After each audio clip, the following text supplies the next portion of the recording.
Hi, Eddie, Callina, and West. How are you doing, guys? Hey, Nice to how speak are to you. you? Good. How are you? I'm fine, thanks. First of all, a huge congratulations on the movie. It's fantastic. Can't wait for people to see it. It's a really it must have been a really kind of special, unique role for all three of you. Not only because of the characters, but I mean, first and foremost, it's kind of a real spin on kind of paranormal tropes. So the first thing I want to ask you is, obviously, the writer's done a lot of kind of supernatural films before. And then Stephen, not so much, because I mean, I'd probably say Contagion's about his most genre film that we've seen there. But at the same time, I found out looking up on the internet today that his mother was actually a parapsychologist. I don't know if you knew that. Yes. So I was just curious what the two of them brought to the film in terms of not specifically their filmmaking talents, but kind of their background in the paranormal. That you think maybe kind of really helped you kind of helped inform you for the role in the film. I think that David's sort of description of the broken door, or the door that slightly opens, that I don't know where he got it. I'm sure he got it from his own life. But talking with, I have a lot of family who, especially my Filipino side of the family, has all of these stories that they would tell the grandkids, my grandma, my abuela especially,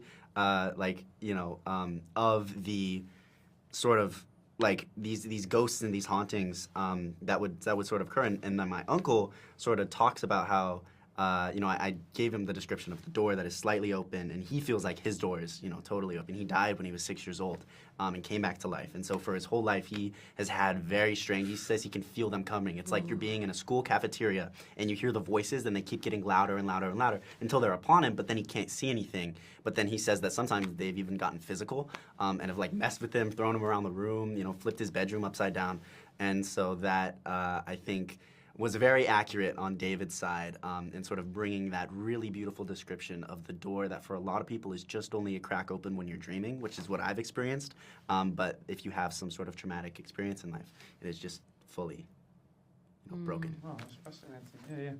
Yeah.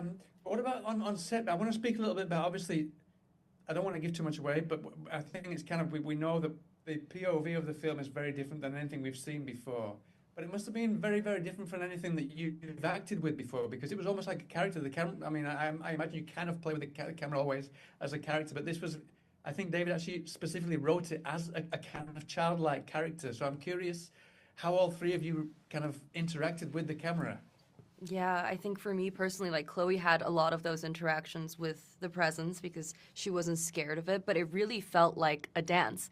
For my character, like, it really felt like I was doing those scenes and acting with Stephen. We would rehearse together. We would go through the scenes together. We really had to follow each other's cues and explore and play in that way. And I've never done that before, so that was really fun for me to explore.